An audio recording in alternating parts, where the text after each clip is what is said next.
Good morning students. CBSE tutorial में आप सबों का फिर से स्वागत है। तो हम लोग इलेक्ट्रिसिटी का थर्ड पार्ट तक ख़त्म कर चुके थे और थर्ड पार्ट तक जो रिस्पांस आ रहा है वो बहुत ही अच्छा रिस्पांस मिला है, बहुत ही सपोर्टिव रिस्पांस मिला है। तो अब हम उसी को मद्देनज़र रखते हुए नेक्स्ट पार्ट की तरफ चल रहे हैं। तो जो हमारा नेक्स्ट पार्ट है वो फोर्थ पार्ट है, जिसमें हम लोग डील करेंगे रेजिस्टेंस, रेजिस्टिविटी और इसी से रिलेटेड कुछ न्यूमेरिकल प्रॉब्लम। बहुत ही क्लियरली ढंग से समझेंगे रेजिस्टेंस और रेजिस्टिविटी को, और इसके साथ साथ जो कुछ न्यूमेरिकल रिलेटेड होगा उसे भी हम कवर करेंगे। तो और इस प्रोत्साहन को बढ़ाते रहने के लिए हमारे चैनल को लाइक सब्सक्राइब कर दें और साथ साथ बेल आइकन को प्रेस कर दें, जिससे कि कंटिन्यूअस रेगुलर नोटिफिकेशन आपको मिलता रहे। ठीक है, तो हम लोग स्टार्ट करते हैं अब रेजिस्टेंस। तो रेजिस्टेंस क्या है तो समझते हैं। The property of a conductor, ये जो होगा रेजिस्टेंस, ये प्रॉपर्टी होगा किस चीज़ का? कंडक्टर का।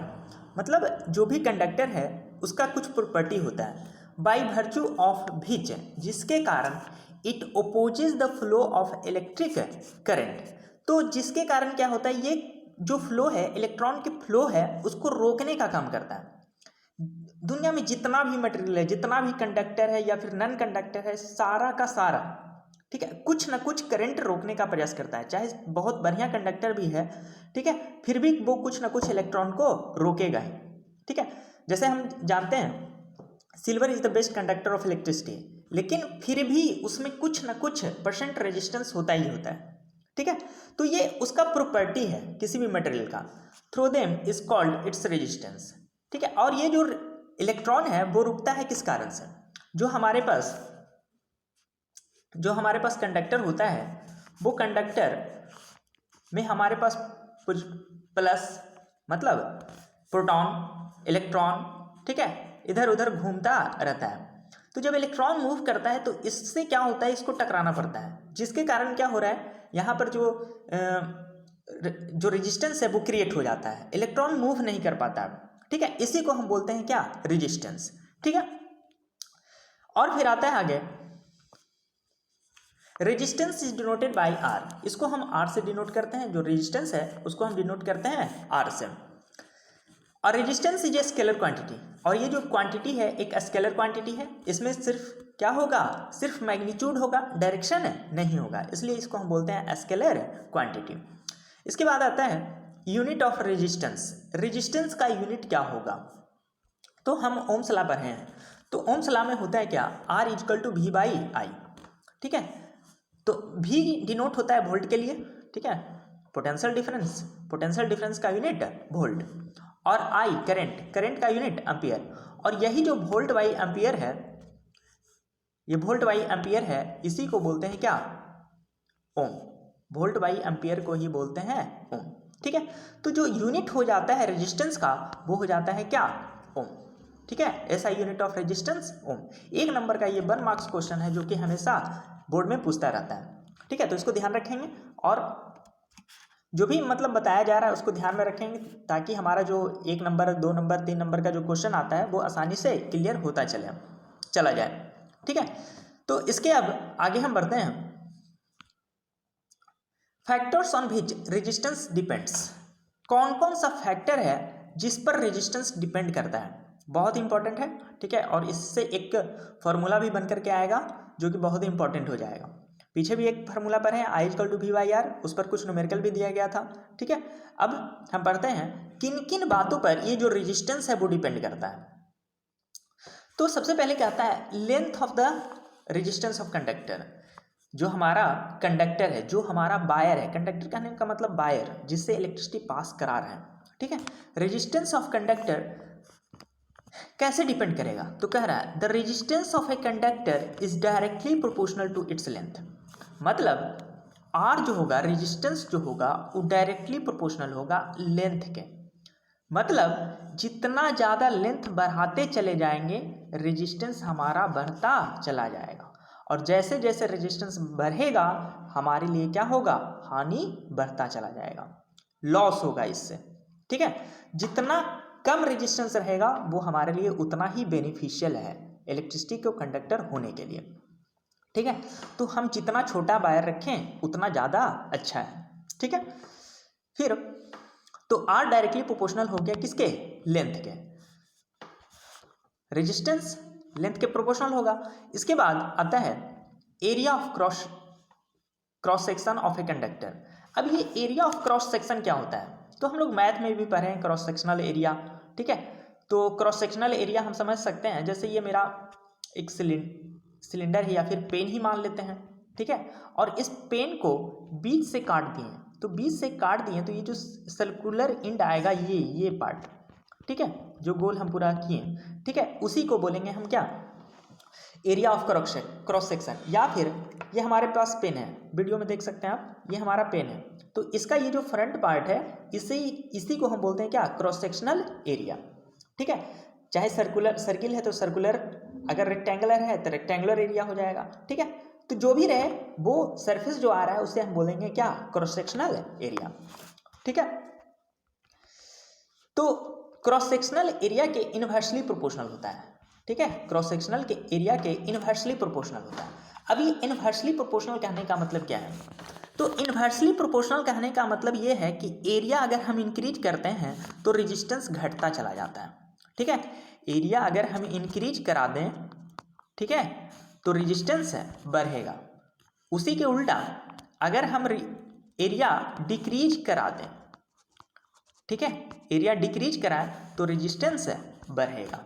ठीक है, इनवर्सली प्रोपोर्शनल का यही मतलब होता है। और डायरेक्टली का प्रोपोर्शनल का मतलब है जैसे बढ़ेगा इधर लेफ्ट साइड तो वैसे ही राइट साइड, या फिर राइट साइड बढ़ा तो लेफ्ट साइड। ठीक है, डायरेक्टली प्रोपोर्शनल का मतलब। और इनवर्सली प्रोपोर्शनल का मतलब होगा कि हम बढ़ा रहे हैं तो दूसरा घट रहा है, अगर दूसरा घटा रहे हैं तो पहला बढ़ रहा है। इस तरीके से रिलेशन बनाता है इनवर्सली प्रोपोर्शनल का। मतलब ये कहना चाह रहा है ये कि अगर मेरा वायर थिन है, पतला है, तो उसमें रेजिस्टेंस क्या होगा, ज़्यादा होगा। ठीक है, जितना वायर मोटा रहेगा, थिक रहेगा, वो हमारे लिए उतना ही बेनिफिशियल होगा, क्योंकि उसमें रेजिस्टेंस क्या हो जाएगा, बहुत ही कम जाएगा। ठीक है, तो इसलिए हमें वायर का जो यूज करना है वो कैसा, थिक वायर यूज करना है, ना कि थिन वायर यूज करना है। ठीक है, मोटे वायर का हम यूज करेंगे जिससे रेजिस्टेंस क्या रहेगा, कम रहेगा। इसके अलावे किन किन बातों पर डिपेंड करता है वो देखते हैं। Temperature of the resistance of conductor, इसके अलावा ये डिपेंड करता है टेम्परेचर पर। ठीक है, जो कंडक्टर होता है वो टेम्परेचर पर डिपेंड करता है। तो जो ये डिपेंड करता है वो directly proportional, R is directly proportional to T. ठीक है, लेकिन हर मेटल के केस में नहीं, कुछ मेटल के केस में होगा। ठीक है, ऐसे ज़्यादातर R directly proportional to T conductor के लिए। जैसे जैसे टेम्परेचर बढ़ाते जाएंगे रेजिस्टेंस हमारा बढ़ता चला जाएगा। ठीक है, इसको सिर्फ नोट में याद रखना है। फिर है resistance of metal increases with temperature. तो ये मेटल के लिए कहा गया है क्या, कि अगर मेटल हम ले रहे हैं तो अगर टेम्परेचर बढ़ा रहे हैं तो रेजिस्टेंस बढ़ रहा है। तो हम पहले ही बताए थे कि ये हर मेटल हर चीज़ के लिए प्रयोग नहीं होगा, ये मेटल के लिए खास तौर पर प्रयोग होगा। अगर हम टेम्परेचर बढ़ा रहे हैं तो रेजिस्टेंस बढ़ रहा है, किस केस में, मेटल्स के केस में। ठीक है, इसके अलावा कुछ केस आते हैं। तो अब मेरा नेक्स्ट टॉपिक है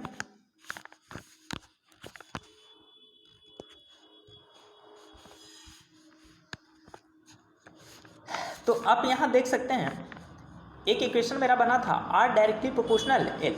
ठीक है, इक्वेशन बना था आर डायरेक्टली प्रोपोर्शनल एल, और दूसरा इक्वेशन बना था are inversely proportional to 1/a। और ये दोनों इक्वेशन को जब मिक्स करेंगे तो हमारा जो रिजल्ट आएगा वो आ जाएगा कुछ इस तरीके से, आर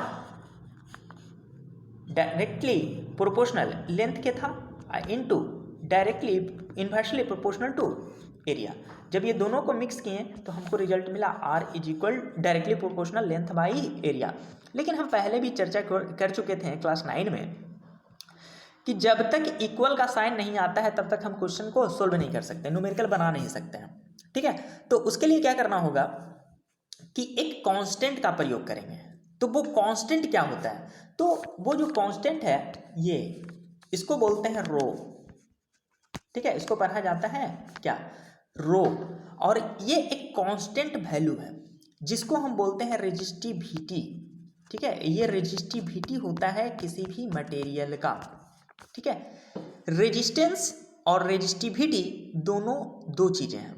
ठीक है, तो रेजिस्टेंस ये प्रॉपर्टी है मेटल का कि जितना भी कंडक्टर है, ठीक है, जितना भी कंडक्टर है वो इलेक्ट्रॉन के फ्लो को रोकेगा। ठीक है, करंट को फ्लो को रोकेगा। अब ये रेजिस्टिविटी क्या है? तो रेजिस्टिविटी क्या है कि जैसे एक हम कॉपर वायर ले लिए, ठीक है, एक हम लिए कॉपर वायर और एक हम दूसरा वायर ले लिए फेरम आयरन। ठीक है, दूसरा वायर ले लिए आयरन का। अब ये बताओ, दोनों तो फ्लो ऑफ इलेक्ट्रॉन को रोकेगा ही, कॉपर भी फ्लो ऑफ इलेक्ट्रॉन को रोकेगा, फेरम भी फ्लो ऑफ इलेक्ट्रॉन को रोकेगा। लेकिन हम जानते हैं क्या कि कॉपर अच्छा कंडक्टर है, गुड कंडक्टर है, किसकी अपेक्षा? फेरम की अपेक्षा। Copper is good conductor comparison to ferrum iron. तो कॉपर गुड कंडक्टर इसलिए हो गया क्योंकि इसका जो रेजिस्टिविटी है वो फेरम की अपेक्षा कम है।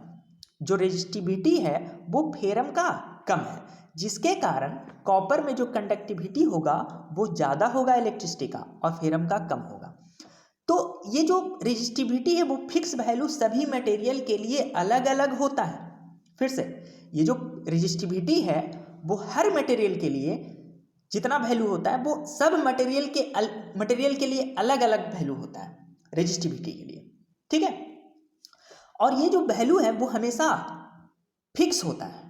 ठीक है, मतलब फिक्स वैल्यू होता है। जैसे समझते हैं डेफिनेशन से, कहता है resistivity the resistance offered by a wire. ठीक है, ये रेजिस्टेंस का ही पार्ट है जो कि रेजिस्टेंस प्रोड्यूस करेगा दैट मटेरियल, उस मटेरियल का ऑफ यूनिट लेंथ, जिसमें हम लेंथ क्या रखेंगे? जैसे ये मेरा वायर है तो इसका जो लेंथ होगा वो 1 यूनिट रखेंगे, मतलब 1 सेंटीमीटर रख लिए या 1 मीटर रख लिए। ठीक है, और इसका जो क्रॉस सेक्शनल एरिया, ये वाला पार्ट जो होगा क्रॉस सेक्शनल एरिया, वो 1 मीटर स्क्वायर रखेंगे। ठीक है, तो ये जो प्रॉपर्टी है किस चीज़ का? उस मटेरियल का प्रॉपर्टी है। ठीक है, ये उस मटेरियल का प्रॉपर्टी है। तो 1 मीटर अगर रखें और 1 मीटर स्क्वायर रखें, ठीक है, तो दोनों 1 यूनिट जब रहेगा तो उसी को हम बोलते हैं क्या? रेजिस्टिविटी। और ये जो रेजिस्टिविटी होगा वो हर मटेरियल का फिक्स वैल्यू होगा। ठीक है, जैसे कॉपर का अलग होगा, ठीक है, एल्युमिनियम का अलग होगा, सिल्वर का अलग होगा, टिन का अलग होगा, ठीक है, ग्रेफाइट का अलग होगा। ठीक है, और भी इंसुलेटर्स भी हैं, जैसे प्लास्टिक का अलग होगा रेजिस्टिविटी। और ये रेजिस्टिविटी ही डिफाइन करता है कि कौन कंडक्टर हो सकता है और कौन है नॉन कंडक्टर होगा। ठीक है, जिसको हम आगे देखेंगे अभी। इसके बाद इट इज डिनोटेड बाय रो। जो रेजिस्टिविटी है इसको हम डिनोट करते हैं रो से। ठीक है, और it is also scalar quantity, और ये भी एक स्केलर क्वांटिटी होता है। इसमें सिर्फ मैग्नीट्यूड होता है, कोई डायरेक्शन नहीं होता है। अब हम यूनिट निकाल लेते हैं, यूनिट ऑफ रेजिस्टिविटी। क्या होता है यूनिट ऑफ रेजिस्टिविटी? तो R equal to rho into length by area. ठीक है, अब इसको हम मॉडिफाई करके rho is equal to RA by L लिख सकते हैं। ठीक है, ये RA इधर चल जाएगा और L नीचे चला आएगा। ठीक है, तो इसी को सोल्व करेंगे तो rho is equal to RA by L हो जाएगा। ठीक है, तो हम जानते हैं रेजिस्टेंस का जो यूनिट होता है ओम होता है, एरिया का जो यूनिट होता है मीटर स्क्वायर होता है, और लेंथ का जो यूनिट होता है वो मीटर होता है। ठीक है, तो m से एक m कैंसिल, बचा क्या? ओम मीटर। तो जो रेजिस्टिविटी का यूनिट होगा वो होगा ओम मीटर। ठीक है, जो रेजिस्टिविटी का यूनिट हो जाएगा वो हो जाएगा ओम मीटर। रेजिस्टेंस का ओम और रेजिस्टिविटी का ओम मीटर, इसको याद रखना है। ठीक है, इसके बाद आगे हम चलते हैं।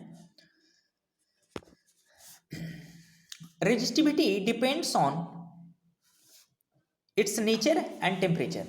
अब यहाँ पर देखने की वाली बात है, यहाँ पर जो रेजिस्टिविटी होगा वो मटेरियल के नेचर पर डिपेंड करेगा, किस चीज़ का बना हुआ है। ठीक है, कॉपर का है, एल्युमिनियम का है, सिल्वर का है, टिन है, जिंक है, प्लास्टिक है, क्या है वो उस चीज़ पर डिपेंड करेगा, नेचर पर डिपेंड करेगा। एंड टेम्परेचर पर भी वैरी करता है। कुछ में करंट ज़्यादा पास करेगा, कुछ में घट जाएगा। ठीक है, ये प्रॉपर्टी शो करता है वो मटेरियल रेजिस्टिविटी के कारण। ठीक है, फिर आता है resistivity does not depend on length and cross sectional area. ये कभी भी रेजिस्टिविटी जो होगा वो लेंथ और क्रॉस सेक्शनल एरिया पर डिपेंड नहीं करेगा, क्योंकि ये फिक्स वैल्यू है। एल्युमिनियम का जितना वैल्यू है वो हमेशा सेम रहेगा, ठीक है। कॉपर का जितना वैल्यू है वो हमेशा सेम रहेगा, वो कभी चेंज नहीं हो सकता है। तो इसलिए कह रहा है resistivity does not depend on the length and the cross sectional area. ये लेंथ और इसके क्रॉस सेक्शनल एरिया पर डिपेंड नहीं करेगा, ठीक है। इसके बाद चलते हैं नेक्स्ट पार्ट की तरफ। अच्छा, एक न्यूमेरिकल भी है, तो न्यूमेरिकल उसी से जो दिया गया है R equal to rho length by area, ठीक है। इस फार्मूला से हम एक न्यूमेरिकल सोल्व करते हैं, ठीक है, और इसी पर कुछ क्वेश्चन भी दिया जाएगा लास्ट में। तो देखिए, calculate the resistance of 100 metre long silver wire, ठीक है। सिल्वर वायर दिया गया है जिसका लेंथ है 100 metre. The diameter of the wire is 1 mm, और इस वायर का जो डायमीटर है वो 1 मिलीमीटर है, ठीक है। तो यूनिट को सेम रखना होता है, ठीक है। जितना भी न्यूमेरिकल अगर हम सोल्व करते हैं या फिर मैथ में कैलकुलेशन करना होता है तो हम सबका यूनिट सेम रखते हैं। तो लेंथ 100 मीटर है, ठीक है, और जो रेडियस है वो है 1 mm। डायमीटर है, ये डायमीटर है 1 mm, तो रेडियस हो जाएगा 1/2 mm, और इस 1/2 mm को कन्वर्ट कर लेंगे मीटर में, तो ये बराबर होता है 1 metre is equal to 10⁻³ mm, ठीक है। तो इसको सोल्व करेंगे तो 1/2 को डिवाइड करेंगे तो 0.5 आ जाएगा, और 0.5 इंटू 10⁻³ मीटर हो जाएगा ये, ठीक है। अब मेरे पास फार्मूला है R equal to rho into length by area, ठीक है। और ये जो रेजिस्टिविटी फिक्स वैल्यू है वो सिल्वर का जो वैल्यू होता है वो होता है 1.6 इंटू 10⁻⁸, ठीक है। ये फिक्स होता है, ठीक है। सब मटेरियल का जितना भी तरह का मटेरियल होता है, सब तरह का मटेरियल, चाहे वो प्लास्टिक हो, वुड हो, ठीक है, लकड़ी है या कुछ भी रहे, ठीक है, क्लॉथ है, सब सारा ऑब्जेक्ट का, कंडक्टर है, नॉन कंडक्टर है, मेटलाइट्स है, सब सारे का फिक्स वैल्यू होता है। तो ये जो वैल्यू आ जाएगा 1.6 इंटू 10⁻⁸ इंटू, अब देखो लेंथ लिया था 100 मीटर, तो यहाँ पर पुट कर दिए 100 मीटर की जगह। और एरिया ऑफ क्रॉस सेक्शन, देखो ये वायर है, तो वायर जो भी होता है उसका एंड जो होता है वो सर्कुलर एंड होता है, ठीक है। जो कॉपर वायर है अंदर में उसका जो एंड होता है वो सर्कुलर होता है, ठीक है। तो उसका एरिया, सर्कुलर एरिया क्या होगा, ये सर्किल का एरिया क्या हो जाएगा, πr² हो जाएगा, ठीक है। तो यहाँ पर ये वैल्यू पाई हो गया, और रेडियस मेरा निकल कर क्या आया था 0.5 इंटू 10⁻⁻3, तो ये 0.5 इंटू 10⁻⁻3 और r² का ये 2, ठीक है। अब हम पुट करते हैं तो 1.6 इंटू 10⁻⁻8 इंटू 100 बाई 3.4, और इसको जब स्क्वायर करेंगे तो 5 का स्क्वायर हो जाएगा 0.25, और 10 का माइनस क्यू है उसका स्क्वायर करेंगे तो 10⁻⁻6 हो जाएगा। और जब इसको काट छाट करके सोल्व करेंगे तो ये वैल्यू आ जाएगा लगभग 2.04 ओम, ठीक है, क्योंकि रेजिस्टेंस का यूनिट बता चुके हैं। तो रेजिस्टेंस का जो यूनिट हो जाएगा वो हो जाएगा 2.04 ओम, ठीक है। ये होता है क्वेश्चन बनाने का तरीका, ठीक है। इसके अलावा फिर चलते हैं हम आगे। जो हम रेजिस्टिविटी का बात कर रहे थे, जो फिक्स वैल्यू का बात कर रहे थे, ठीक है, उसको थोड़ा हम देख लेते हैं, ठीक है। The resistivity of different from substance to substance, therefore all substances can be classified the basis of resistivities. तो कहता है कि हम अपने चारों तरफ अलग अलग तरह का मटेरियल देखते हैं, तो उस मटेरियल का जो क्वालिफिकेशन होता है उसको जो हम बांटते हैं वो हम बांटते हैं रेजिस्टिविटी के कारण, ठीक है। उस मटेरियल के रेजिस्टिविटी के कारण हम डिफाइन करते हैं कंडक्टर, इंसुलेटर्स, ठीक है, सुपर कंडक्टर्स, ये सब भी आता है, ठीक है। तो चलो हम देखते हैं कुछ। तो substance showing very low resistivity, जिसका रेजिस्टिविटी बहुत ही कम है, ठीक है। वो जो मटेरियल है उसका फिक्स वैल्यू जो होता है वो बहुत अगर कम है तो उसको हम बोलते हैं गुड कंडक्टर, ठीक है, या फिर simply conductor. The substances which have so very low resistivity allow the flow of electric current through them, so the substance is showing very low resistivities are called conductors. तो जिसका resistivity बहुत ही कम होता है उसको हम बोलते हैं कंडक्टर। ठीक है, तो यहाँ से भी एक डिफिनेशन निकल करके आता है कंडक्टर का। दो substances which show very low resistivities are called conductors. ठीक है, इसके बाद very low resistivity are called conductors. इसके बाद अब यहाँ पर कुछ डाटा दिया हुआ है। ठीक है, जैसे हम बताए थे कि सिल्वर का होता है 1.6 इंटू 10⁻⁸, तो ये वैल्यू यहीं से लिया गया था जो कि फिक्स होता है। उसी प्रकार कॉपर का 1.7 इंटू 10⁻⁸, अल्युमिनियम का 2.8 इंटू 10⁻⁸। ठीक है, तो इस तरीके से मेरा जो कंडक्टर है उसका ये वैल्यू होता है। फिर कहता है सब्सटेंस रेजिस्टिविटी, अब इससे कुछ वैल्यू ज़्यादा। ठीक है, थोड़ा सा और देख लेते हैं, उसके बाद फिर रिटर्न आएंगे यहाँ पे। सब्सटेंस हैविंग मॉडरेट रेजिस्टिविटी, अब जो कम रेजिस्टिविटी था उससे कुछ ज़्यादा, तो उससे जब कुछ ज़्यादा आता है उसमें हम रखते हैं किस चीज़ को, एलॉय को। एलॉय बनता है कैसे, दो मेटल को मिक्स करके बनता है। ठीक है, तो इसमें क्या होगा, उसकी अपेक्षा थोड़ा जो रेजिस्टिविटी होगा वो कम होगा, तो रेजिस्टिविटी ज़्यादा होगा, तो इसमें क्या होगा, इलेक्ट्रॉन का फ्लो रुकेगा और ज़्यादा। ठीक है, तो ये क्या होगा कि इलेक्ट्रॉन का फ्लो ज़्यादा रुकेगा, तो इस कारण से ये हीट भी होना शुरू हो जाता है। फिर से हम देखते हैं, द सब्सटेंस विच है मॉडरेट रेजिस्टिविटी, जो लो रेजिस्टिविटी था उससे कुछ ज़्यादा, offer appreciable resistance to flow of electric current through them. इसमें क्या होगा कि जो फ्लो ऑफ इलेक्ट्रॉन है वो थोड़ा और धीमा हो जाएगा, उसको और रोकेगा। Therefore such substances are called register, तो ऐसे सब्सटेंस का हम नाम देते हैं रजिस्टर नाम देते हैं। ठीक है, for example alloy such as nichrome wire, nichrome wire जो हीटर का तार होता है, ठीक है, उसको बोलते हैं नाइक्रोम। फिर उसी प्रकार का एग्जाम्पल है मैग्नीन, कॉन्स्टेंटाइन, कार्बन और बहुत सारे रजिस्टर। ठीक है, इसका जो रेजिस्टिविटी होता है वो कंडक्टर की अपेक्षा ज़्यादा होता है, जिसके कारण इसका जो प्रॉपर्टी होता है वो हीट करने का प्रॉपर्टी होता है। ठीक है, इसमें इलेक्ट्रॉन पास होता है, लेकिन इलेक्ट्रॉन क्या होता है कि बहुत ही स्लोली पास होता है, इसको जो प्रोटॉन होता है बहुत ही ज़्यादा रोकता है, जिसके कारण वहाँ पर हीट भी प्रोड्यूस होता है। ठीक है, इसके बाद फिर देखते हैं substances having very low resistivity, इसमें जो रेजिस्टिविटी होगा बहुत ही हाई होगा, लो नहीं, वेरी हाई रेजिस्टिविटी। जब हाई रेजिस्टिविटी हो गया, वेरी हाई रेजिस्टिविटी, मतलब ये क्या हो गया, नॉन कंडक्टर हो गया, मतलब इससे इलेक्ट्रॉन पास होगा ही नहीं। जैसे में प्लास्टिक, रबर, ठीक है, लेदर, पेपर, ये सब क्या है, वेरी हाई रेजिस्टिविटी होता है इसका, जिसके कारण इसमें क्या होता है, इलेक्ट्रॉन पास ही नहीं कर पाता। ठीक है, ये प्रॉपर्टी होता है रेजिस्टिविटी। रेजिस्टिविटी हमको निकाल करके इतना बात बताता है। अब कुछ एग्जाम्पल है जिसको हम देख रहे थे अभी। ठीक है, जैसे हम कह रहे थे जो रेजिस्टिविटी का अगर लो है तो वो वेरी लो है, तो वो